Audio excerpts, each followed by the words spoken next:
good morning and welcome to this week's Monday Minutes. My name is Kelly. And my name is Jessie. And this week we have a wonderful guest with us, Andrew. Hi, Andrew. Hi, it's me, Andrew.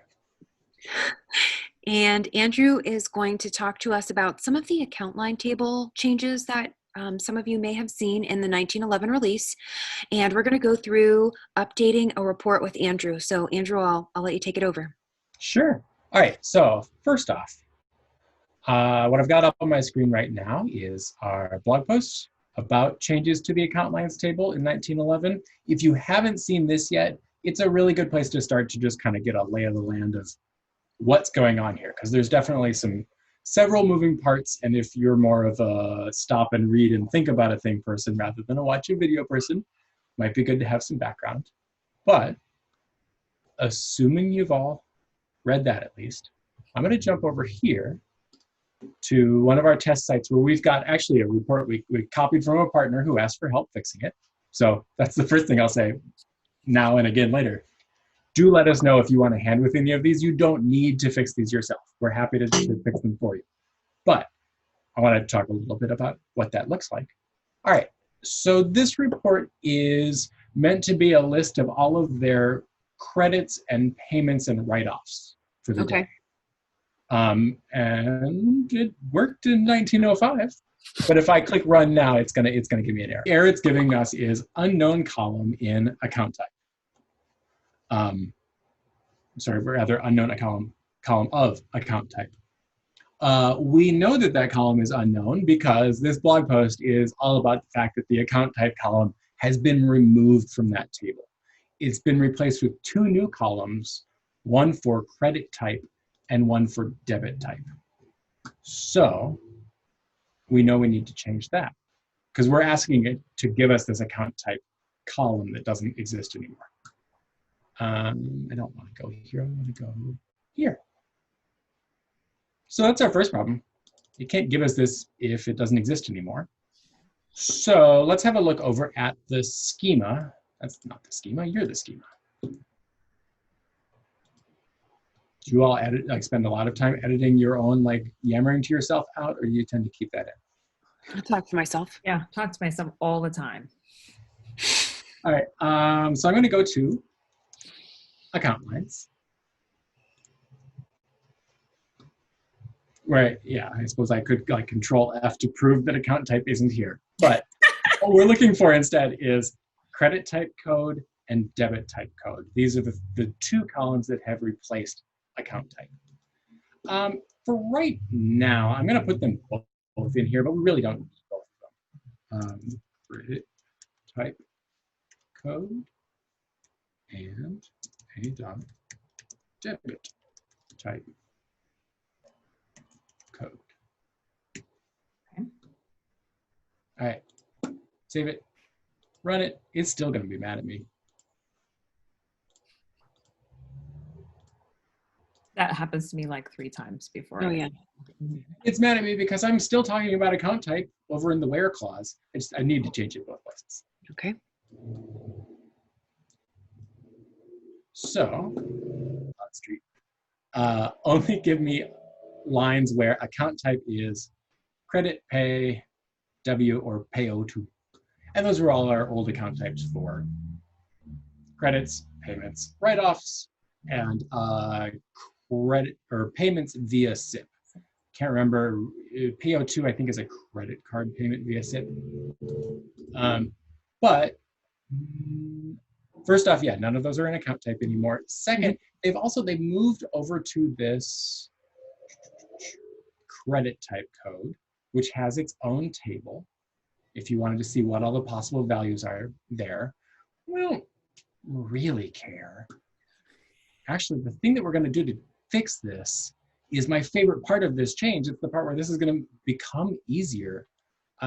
We don't anymore need to specify that list. We can just say where credit type code is not null. Oh, so then you don't even have to list those out anymore. It'll just, okay. So the way this works now, if the account line is a credit, it has a credit type code and no debit code. Whereas if it's a debit, it has a debit code and no credit code. So if a report like this that is just list all of my credits for the day, and this gets a little confusing because we use the word credit in two distinct ways.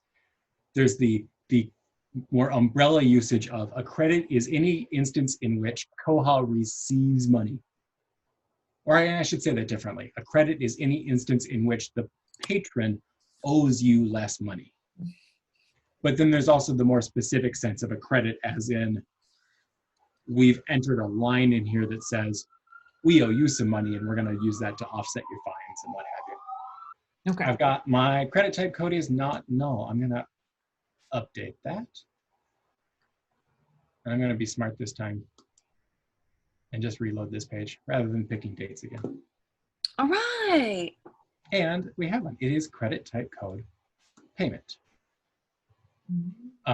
So first off, yeah, if you wanted a report that did all of your debits for a time period instead of all of your credits, change this to, instead of where credit type code is null, say where debit type code is null. If you do need to specify specific codes you want to see, if maybe this report only wanted to see payments, we could do that. Oh, you know what else? We do need one more thing in here though. So what we have, our account type was differentiating between payments and SIP payments for us. This report isn't doing that. It's just lumping them all together as payment. So I probably want to add a field here. Go ahead. I'm sorry, can I jump in? Andrew, just to clarify for some of our viewers out there. So when we say like a SIP payment, this would be like if your library has maybe a self-check, or if you use a third-party vendor like Comprise, that would be a SIP connection. Yeah. Any separate piece of hardware or software that is sending payments into Koha, that's probably through SIP, which previously, well, and ongoing, gets recorded slightly differently, which is good because it lets you run a report and see where did this payment come from. But we do want to make this report still specify those. I'm going to jump back over to AccountLines in the schema. And what we want now is payment type, which is actually going to give us more information than we had before. It's a nice thing to add to this report anyway. Yeah. And I'm going to say, we're making it nice and fancy. Yeah, just maybe stick that in here, there, I don't know. Payment type. Should say a.payment type, keep it nice and consistent. Oh, and the other thing I can do while I'm back here, and I said I was going to do this, we don't really need this debit type code. We know it's going to be null. There will not ever be, there should not ever be an account line that has both a debit code and a credit code. It just really should never happen. They're always separate lines. I'll pay $1 to the first person who brings me one.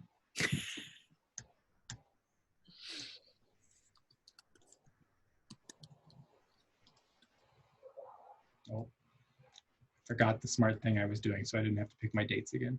Oh well. Oh, well. Right, and we didn't record a payment type for this one, which is fine.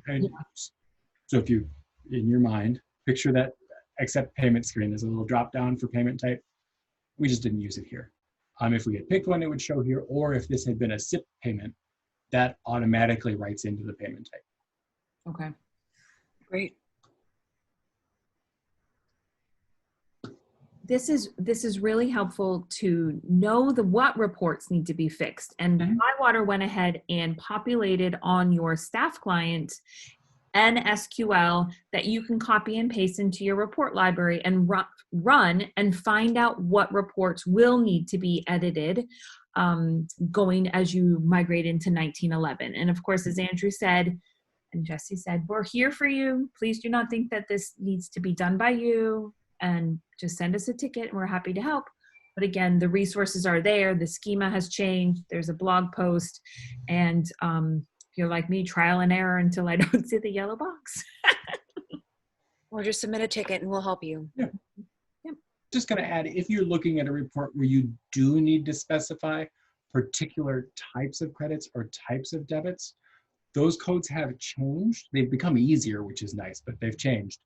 You can see what those values are. First off, if you go to Administration and then down to Debit Types,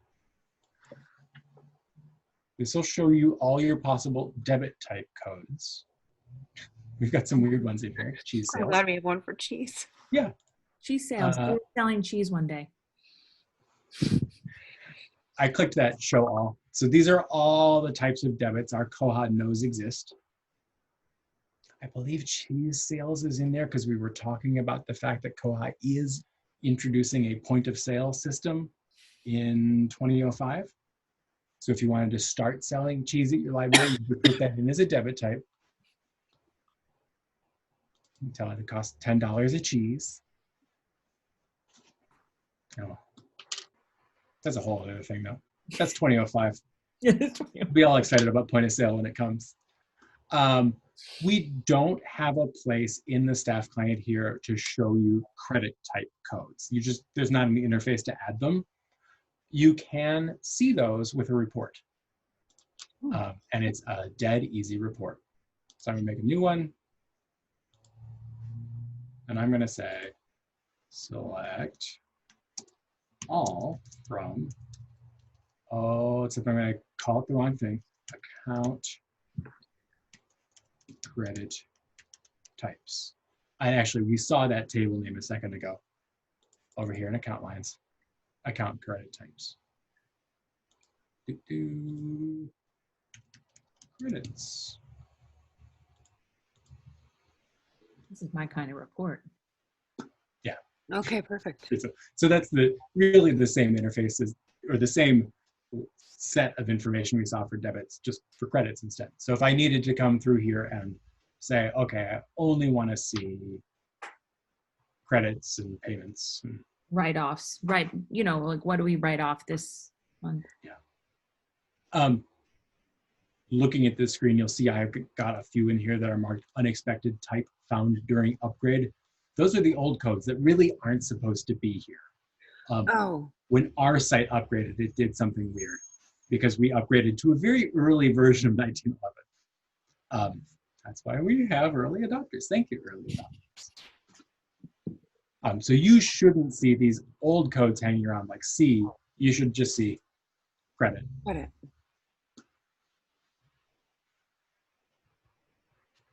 The one other field you might still need to add to one of your reports, and actually you probably added this to reports on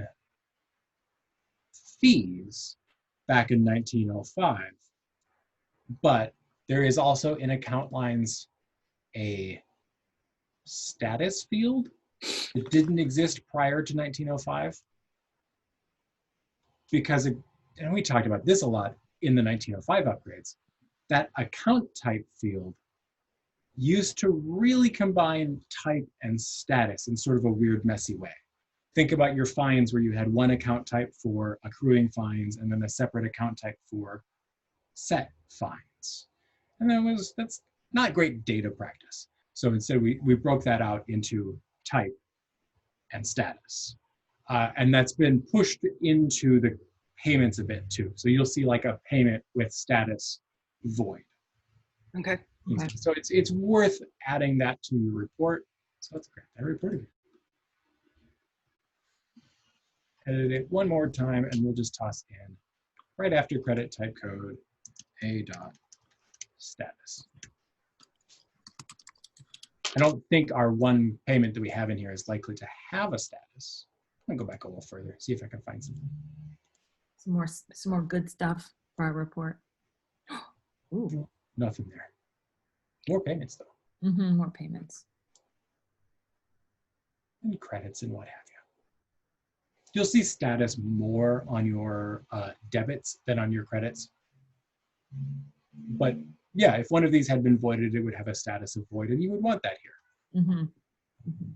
We might even want to add a line that's, into our SQL to say and status is null or status is not void. It kind of depends what you want the report for. Yeah. Wow. But This is that's about good. it. This is good, Andrew. You're the man. Thank you. Thanks for really giving a good detail overview of what this is, because I'm I'm sure as people start collecting credit cards at their library, this is going to be a little more complex than just receiving, cash. So this is a good breakdown of how people can report back. Yeah, this is great. Thank you. Thank you so much. Thank you, Andrew. Thanks for joining us. No problem. Have a great week. Oh yeah, because it's Monday. You have a great week too.